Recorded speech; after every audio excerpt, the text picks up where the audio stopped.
We are less than 1 month away from the upcoming Pokemon DLC, and the Chinese leaker has been going crazy on social media, posting tons of new information. Terapagos, its abilities, shiny hunting, and much, much more. Let's dive in. All right, so I'm gonna take you guys on a timeline through Riddler Coup over the last couple weeks, as it's been a while since I gave you guys an update. Life has just been a little crazy for me, but things should turn around soon, just in time for the DLC. Riddler Coup says, "What's beneath this place?" And it's obviously a reference to Area Zero, leading us to believe that there may be more to uncover there. And I think we've had a lot of discussions and a lot of thoughts in the community about Area Zero and what that could be, if there's more to explore there, but nothing too crazy going on with that. They then go on to post the Involution King of Blueberry. His sibling even tells you to hide from him, and that is in reference to Kieran. So Kieran is going to have a crucial part of the Blueberry Academy DLC, the Indigo Disk. It seems as though he's going to have a key partner Pokemon in Diplin's new evolution. We know that Diplin's going to have a new evolution because it can use the Eviolite in the current state of the game, and has also been heavily rumored and hinted at through the leakers, so we're expecting to see that, and it seems that that's going to be Kieran's ace. It seems as though this may be an optional part of the DLC, but they are going to be expanding on the teal mask in the Indigo Disk. That's something to look forward to. Riddler Coup then goes on to post, says, "Her fans, are you ready?" And we've got a screenshot of Liko with her Sprigatito, and he says, "Watch her on Big S," and a lot of people are speculating that to be the big screen. Could this mean that Liko is going to be the kind of main character in an upcoming Pokemon title? It remains to be seen, but it's certainly something to think about. Riddler Coup then goes on to post "successful trolled," and then kind of has some fun emojis, so I'm not really sure if that was related to the movie or the mythical or what was kind of going on there, but I do think that something to make note of here, that might have been a troll. We're always kind of going back and forth when it comes to the Riddler and what they're posting, but we know that when you kind of look back after the fact, the pieces do connect, the dots do connect. And by the way, before I dive into that, I gotta let you guys know that we only have a handful of Elestrals starter decks left on our store. We're selling off the rest of our Kickstarter inventory after a huge Kickstarter last year, and if you missed out on it, now is your chance. We've got starter decks available, we've got some card sleeves, some play mats, a couple things left over, but it's not much left, and it is going quickly. So head over to shopelestrals.com to check out the brand new trading card game that I am creating. We have an incredible community of people playing in our Discord server. We have a mobile app. We have a ton of stuff coming next year. Now is your opportunity to get the last chance of getting into the Kickstarter campaign. If you missed it, you'll get that stuff shipped to you pretty much right away. So make sure you guys grab it, because again, it is going to be gone soon and it's never being printed again. So make sure you grab some Founders Edition Kickstarter Elestrals while we still have some stock at shopelestrals.com. And by the way, for those who don't know, Elestrals is a dynamic trading card game that I'm creating that takes some inspiration from some of the other games we know and love. It's got a very, very unique, awesome resource system called spirits that move around the field in a unique way and create some great gameplay. So the cards are beautiful, the game is awesome, definitely check it out. They then go on to post this one. I found this to be quite interesting. It says, "Forget about the troll post, it's finally time to guess the PK Hex feature." For those who aren't aware, PK Hex is a functionality program that allows you to modify or edit Pokemon and the save data of a Pokemon game to essentially change shininess or change IVs or to give new moves or whatever. And it's often used by competitive players to streamline the process to obtain their Pokemon for casual or in many ways competitive play. And that's been a hot topic in the community that I'm not going to get into, but it's something that people have done for many, many years. I mean, this spans back to like the black and white era of Pokemon. So he posts this poll and says, "What do you think the feature is going to be? Shininess conversion, gender fluid, IV adjustment, or moving balls?" I am gonna go out on a limb and say that it's all of the above. The highest rate on the poll was the IV adjustment. That would make the most sense. If you're gonna add this feature that's been talked about by the Riddler for months about PK Hex and adjusting Pokemon in a way that saves time, the IV adjustment would be the most sensical thing, right? Like the ability to either drop an IV stat down to 0 to floor it for Trick Room, or foul play damage on attack stats, or max it to 31. Saves a lot of effort of getting Pokemon to level 100 to bottle cap them or whatever it may be. Now, in terms of the other things, moving Pokeballs, I think that that could be an easy thing for them to add. If you catch a shiny in like a quick ball or whatever, and you want to move it into a moon ball, if you have the moon ball, it'd be kind of cool to do that. I don't see why you couldn't do that. I think it'd be a pretty easy feature for them to implement, especially since they're adding, I think, throwing styles again in the DLC, so that could be kind of a cool combo pair there. In terms of gender swapping in the game, that's something that I'm not sure if they would do or not, but there's a handful of Pokemon that depend on their gender in the game to evolve into different ways. Ralts is one that I think of, so I'd be curious if they would ever do something like that. I'm not sure. And then the last one, or the top option, was Shininess conversion.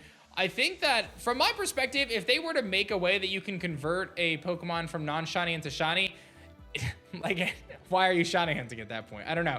I feel like that would be a no-go in my book. I think that would be a big mistake, but we'll see what they do. Let me know your thoughts on this poll. I mean, out of these 4 options, I would assume that one of them or all of them are going to be implemented into the Indigo Disk just based on what we get from the leaker.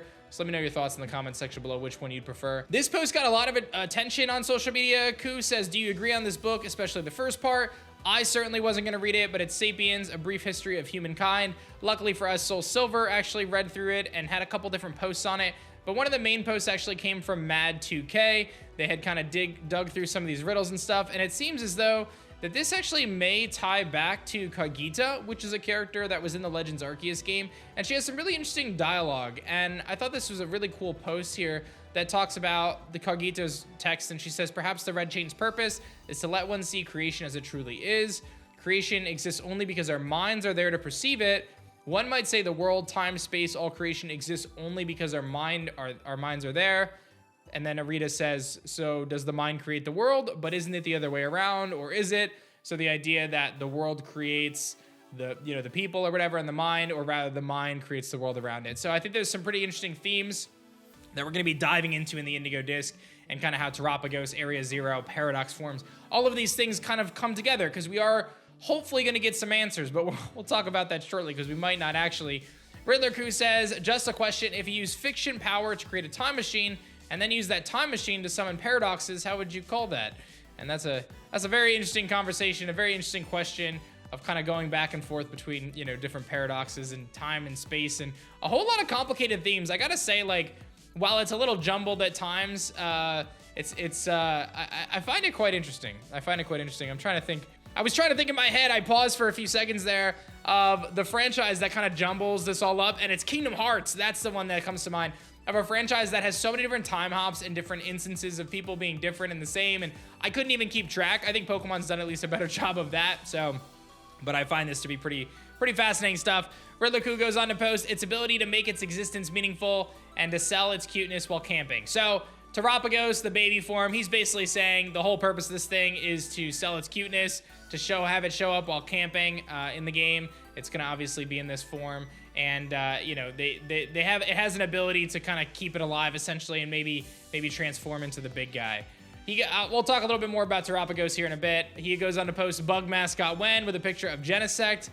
I'm hopeful that we could potentially get some more focus on bug types. Obviously, we haven't had a bug legendary outside of Genesect really, so that could be kind of cool.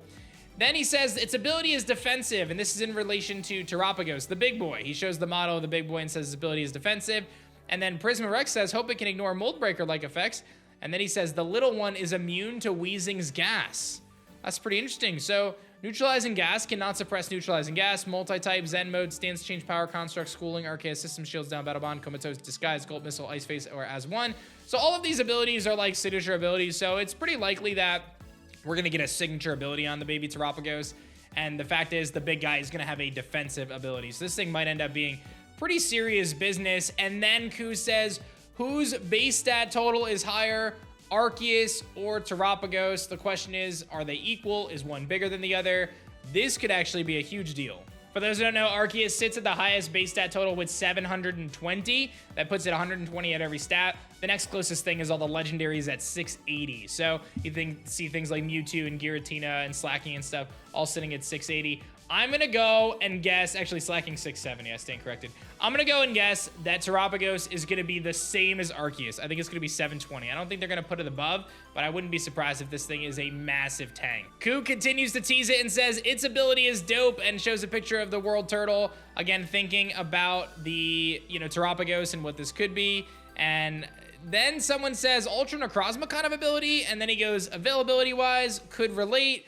Kind of some uncertainty there, but I think this is going to be a really, really sick Pokemon. I'm quite excited to see what the mysteries of Terapagos actually are. And the last bit of news here, I feel like this is pretty big. If you guys remember back to the DLC for Sword and Shield, we had an opportunity to do those Raid Den adventures and find a ton of different shiny Pokemon, including legendaries. That was a really big piece of the DLC.